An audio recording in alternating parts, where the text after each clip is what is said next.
Monsieur Kenney, bonsoir à vous. Bonsoir. Grosse victoire, effectivement. Vous avez réussi votre pari, en fait, de réunir à nouveau le Parti conservateur.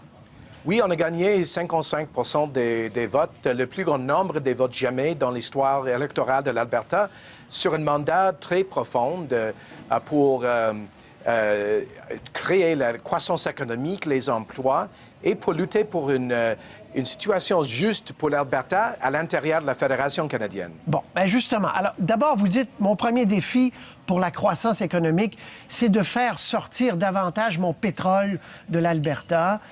Parlons de l'Ouest d'abord. Trans Mountain, dans quelle mesure vous pensez convaincre d'abord la Colombie-Britannique d'accepter finalement d'accroître le pipeline? Nous allons commencer avec la diplomatie. On va chercher les intérêts communs avec les autres provinces. Mais en bout de ligne, nous serons très clairs que le nouveau gouvernement de l'Alberta est prêt d'utiliser tous les outils légaux et politiques pour défendre nos intérêts économiques essentiels. Par exemple, on est prêt de mettre en vigueur une loi qui a été adoptée par les néo-démocrates auparavant pour permettre l'Alberta de diminuer le pétrole que nous versons aux Colombie-Britannique. Ça aura... Oui. Ça augmentera le prix du pétrole aux Colombie-Britannique. Ça veut dire que c'est un geste que nous sommes sérieux pour protéger nos intérêts. Donc, vous êtes sérieux que vous pourriez fermer le robinet pour la Colombie-Britannique s'ils n'acceptent pas le Trans Mountain? Effectivement, oui. Bon. De l'autre côté, si le Trans Mountain, ça prend du temps, avez-vous besoin encore d'un pipeline vers l'Est, donc qui passerait par le Québec?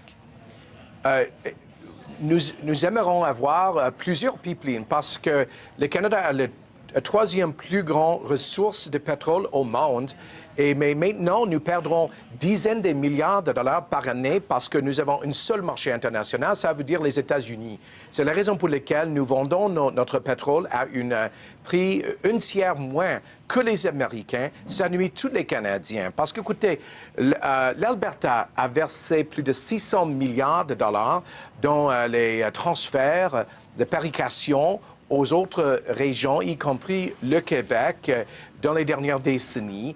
Mais nous avons besoin d'un prix juste pour qu'on puisse continuer à contribuer au Québec et le reste de la Fédération. Okay. Si on aura pu avoir au moins 2 pipelines pour les marchés internationaux, ça changerait tous. Le Canada sera bien placé à long terme avec la prospérité, avec du pipeline. OK. Alors, pour qu'on se comprenne bien, M. Kenney, même si Trans Mountain, ça fonctionne, même si un jour ça va fonctionner, vous dites, néanmoins, j'aurais besoin de l'autre pipeline qui traverserait, entre autres, l'Ontario, le Québec, pour aller déboucher de l'autre côté du pays, pour exporter notre pétrole.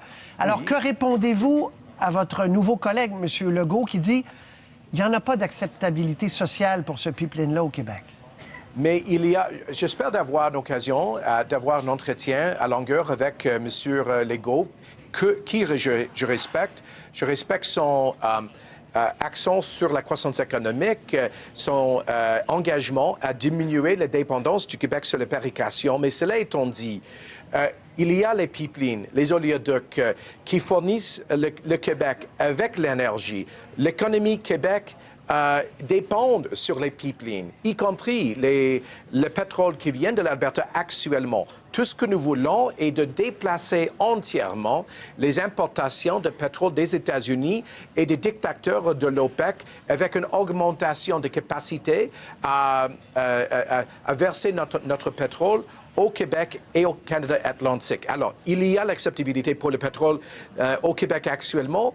Je crois qu'il y a plus d'acceptabilité pour le pétrole produit au Canada que celle produite aux États-Unis et à l'OPEC. Donc, vous pensez que politiquement, M. Legault pourrait, s'il le voulait, vendre ça aux Québécois?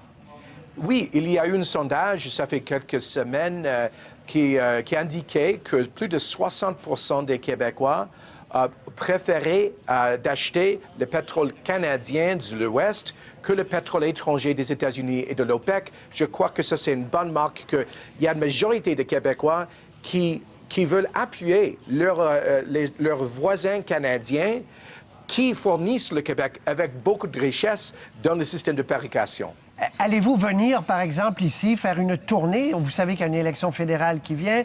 M. Scheer, vous aimeriez qu'il remporte, j'en suis sûr.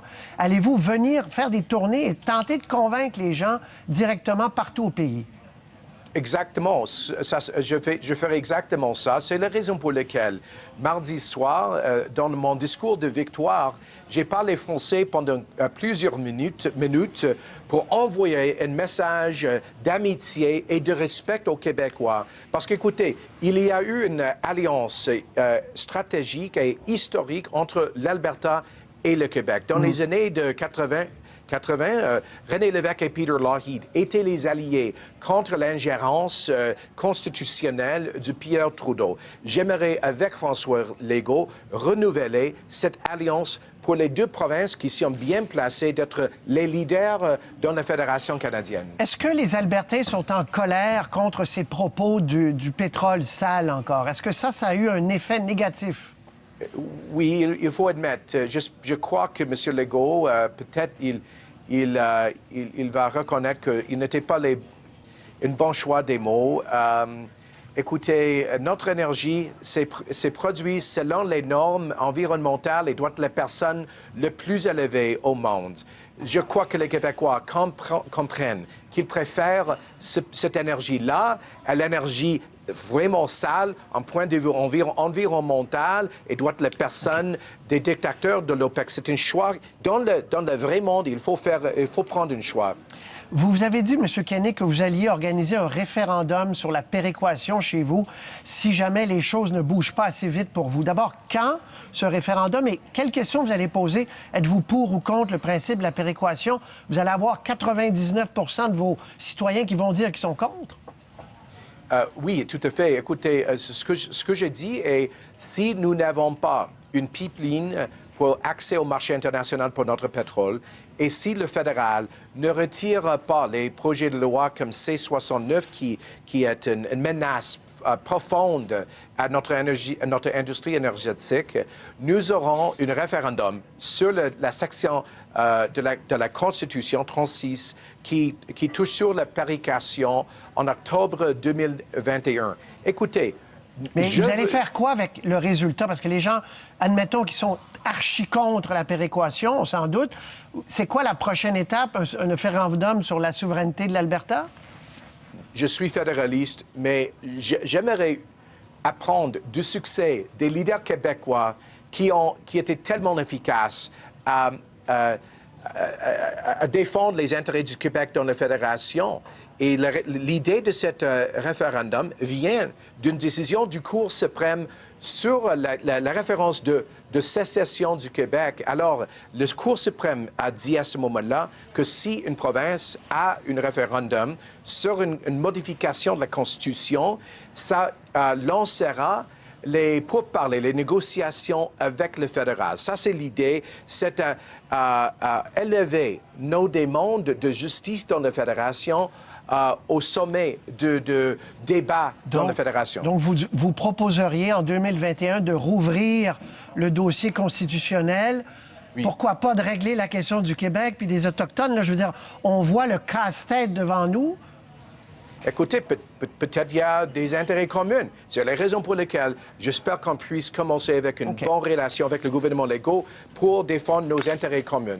Monsieur Kenney, en terminant, beaucoup de gens au Québec, ailleurs au Canada, s'inquiètent, et M. Trudeau va faire campagne là-dessus, sur les gaz à effet de serre, sur l'augmentation. Vous avez dit, on va déplafonner, on enlève les taxes de carbone, allons-y, on produit. Il y a un Vous admettez qu'il y a un réchauffement climatique, n'est-ce pas? Oui, je prends très au sérieux les défis à combattre les gaz à effet de serre. C'est la raison pour laquelle notre plateforme comprend un engagement pour un tarif sur les émissions industrielles qui diminuera les émissions de 45 mégatonnes. Oui, mais si vous avez vos pipelines, vous allez produire davantage de pétrole et davantage de GES, là. Ça va de soi.